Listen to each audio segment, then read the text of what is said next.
최상병 사건이 점점 더 확대되고 있습니다. 그래서 뭐 공수처가 소환 조사를 시작했다고 하는데요. 먼저 기사 보고 이어가도록 할게요. 네, 공수처가 최상병 사건의 주요 피의자 중 한 명인 국방부 박경훈 전 조사본부장 직무대리에게 출석하라고 통보했습니다.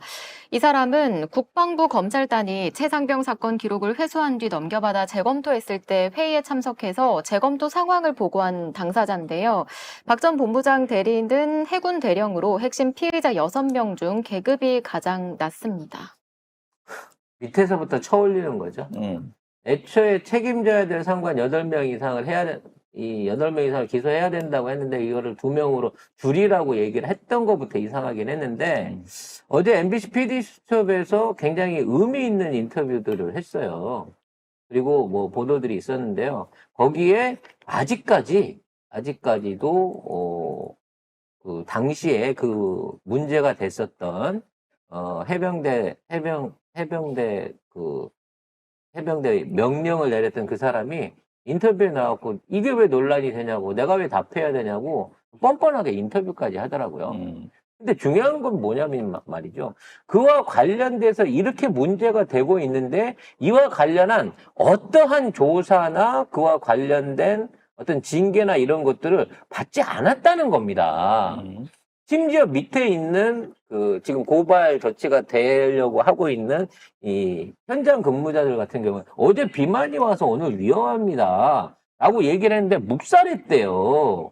그 자체가.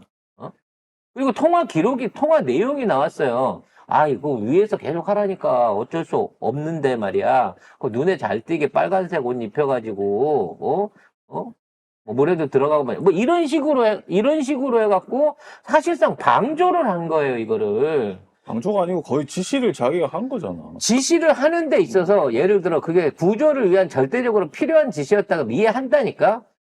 기자들이 있으니까 기자들 보는 앞에서 하라 그랬다는 거 아니에요? 그림 잘 나오게. 그림 잘 나오게. 해병대 그림 잘 나오게. 이미 그 전날에 떠내려간 그 피해자가 있는 건 사실이지만 그게 피해 현장에서 가까운 데 있을 수가 없어요. 사실상 그걸 모르는 사람 없잖아. 근데 기자들 온다고 했으니까 기자들은 사건 현장이니까 오겠죠. 그 기자들 앞에서 구하는 신용을 해라. 근데 하더라도 빨간색 잡벌고 해병대 잘 보일 수 있게끔 구명조끼도 입히지 말아라. 아니 위험합니다. 그러면 이거 어저께 비만이 와서 여기 안 좋은데 그래도 하라는데 어떻게 이 정도까지 나왔다 그러면 줄줄이 거기 연관되어 있는 사람은 다 책임을 져야죠. 그러니까 저쪽 애들의 머릿속에는 그거밖에 없는 거예요. 그 수해 복구 현장에 가가지고 국진당의 김성원이가 뭐라고 그랬어요? 아, 비가 좀 와주면 그림 잘 나올 텐데라고 얘기를 했잖아. 몰매 맞았는데 그 사람 이번 총선에서 당선됐습니다. 당선됐습니다. 저는 이게 너무 슬퍼요. 뭘 해도 또 돼. 그러니까 국민을 상대로 개돼진 거야. 개돼지니까 굳이 신경 쓸 필요가 없는 거야. 그래서 이번에 그 이시원인가요? 그 비서관 그 사람이 단순한 의혹이 아니고요. 통화 녹취가 공개가 됐어 아예. 일부 그의 대통령실 관련한 통화 관련한 기록은요, 원래 녹음본이 있었는데 이걸 벌써 없앴습니다. 통화 기록만 있어요. 근데 이시원 비서관 같은 경우에는 아예 녹취록이 나온 거예요. 그러니까 진짜 핵심에서 지시했던 놈 녹취는 벌써 내부적으로 없앤 겁니다, 이 새끼들이.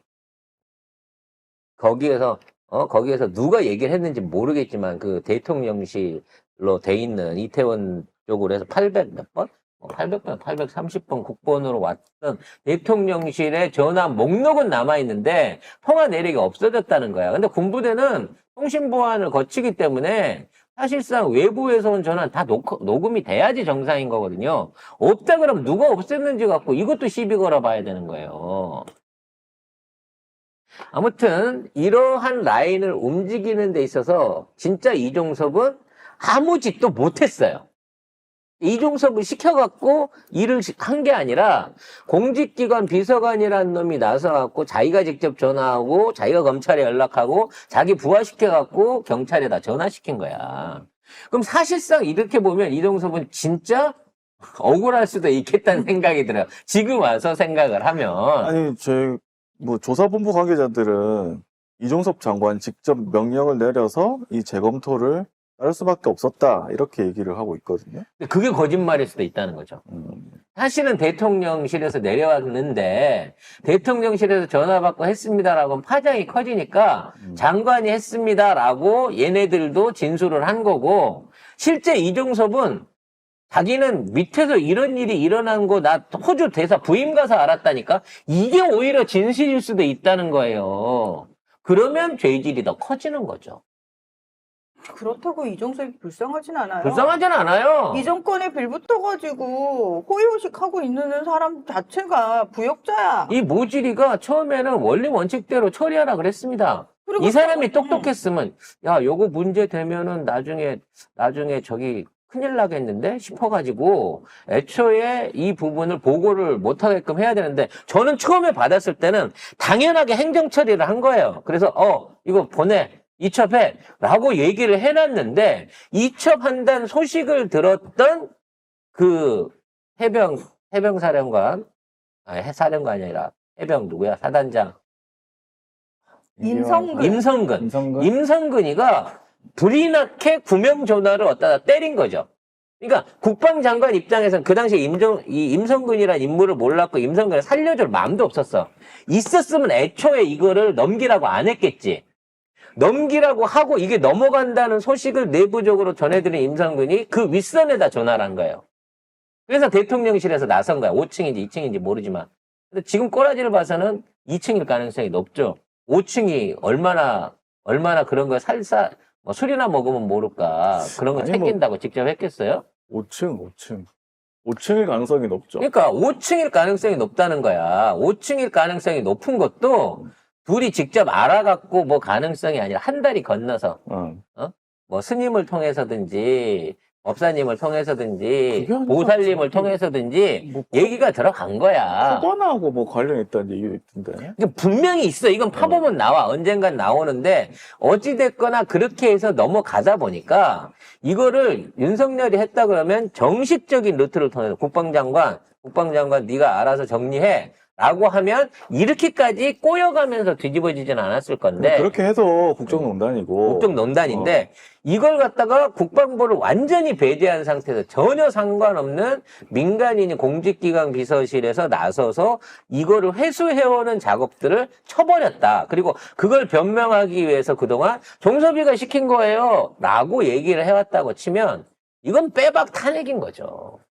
그럼 이걸 갖다가 특검을 하자고 이재명 대표가 걸고 있는데 혹시라도 윤석열이 하죠 뭐 그럽시다 라고 얘기를 할 이유가 없기 때문에 더더욱 영수회담은 안 이루어진다는 겁니다. 근데 저쪽 입장에서도 윤석열의 입이 불안할 것 같긴 해요. 왜냐하면 우리 분명히 이쪽에서는 이제 참모진들이 이거 받으시면 안 되고 이런 얘기 절대 하시면 안 됩니다 이러고 내보내놨는데 둘이 이재명 대표하고 둘이 앉아서 얘기하는 과정에서 이재명 대표가 예를 들어서 설득하면 모질이가 몰라가지고 그래? 하면 안 되나? 그래서 그거 하지 이제 뭐. 이렇게. 이재명 대표가 나와서 대통령이 특검 받기로 했습니다. 그러면 아니다. 그거는 의미가 잘못 전달된 거다. 개인의 생각이다. 대통령 개인의 생각일 뿐이고 그게 고려된 바는 없다. 이런 네. 식으로 또 모지를 만들면 되니까. 그래서 아마 같이 들어갈 겁니다. 여러 명이서 같이 만나자고 할 겁니다. 만약에 만나면, 근데 내가 볼 때 지금 만날 생각 별로 없는 것 같아. 만날 생각이 없어요. 워낙 이쪽에서 원래 요구한 거 특검 밀어줄 수 있어야 했는데 특검부터 하고 시작하자니까 이렇게 나오는데 왜 만납니까?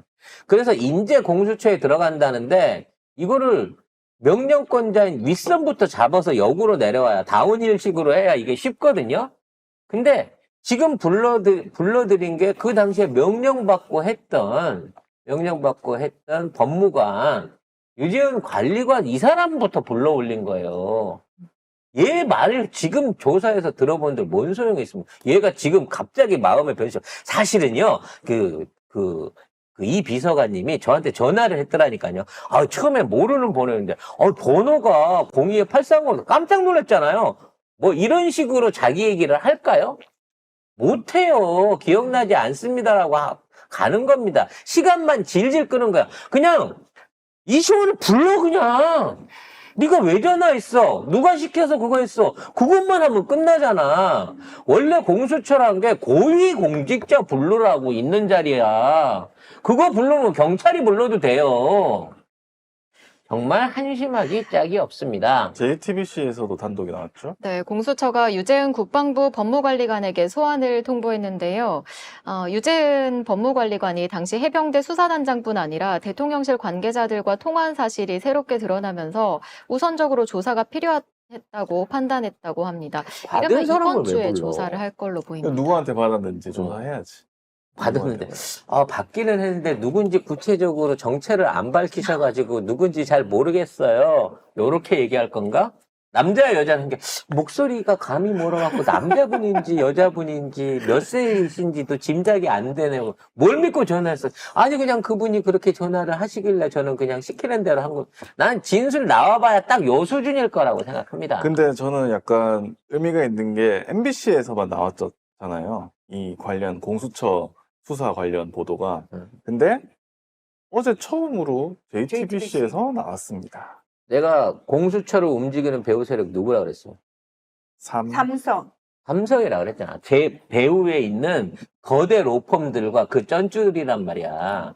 그럼 이 쩐쭈들이 움직였다는 건 이 정권 손절 치겠다라고 하는 선언이나 마찬가지인 거고. 생각해보면은 최순실을 주차장 그 영상을 제일 먼저 터뜨린 건 TV조선이지만 가장 강하게 물고 선봉에 서서 제일 앞장섰던 거는 JTBC였어요. 그리고 태블릿도 정말 그렇죠. 절묘하게 JTBC 손에 갔잖아. 그러니까요. 예. 그러니까 결국 지금 이거를 움직이고 있는 거는 JTBC를 비롯한 거대 로펌과 삼성이 이제는 손절 쳐야겠다. 더 이상 순방 안 따라다니겠다라고 하는 강력한 의지의 표현이라는 거지.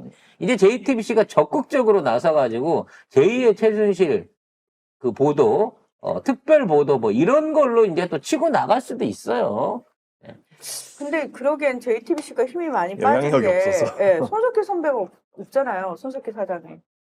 뭐 사람이 중요합니까? 뉴스가 중요하지. 뭘 터뜨리느냐에 따라서 또 그쪽으로 확 몰려갈 수 있어요. 그리고 궁극적으로 그 당시에 JTBC가 나서가지고 적극적으로 했던 이유는 자기가 언론 장악력을 높여가지고, 그러니까 최순실 태블릿과 박근혜 탄핵에 대한 언론 보도의 헤게모니를 쥐고 그걸로 결국은 뭐 했습니까? 이재용 살려내기. 뇌물을 준 이재용을 협박받아서 어쩔 수 없었다고 살려내는 역할을 하기 위해서 JTBC가 그걸 문 거예요. 그걸 한동훈이 받아갖고 한 거고.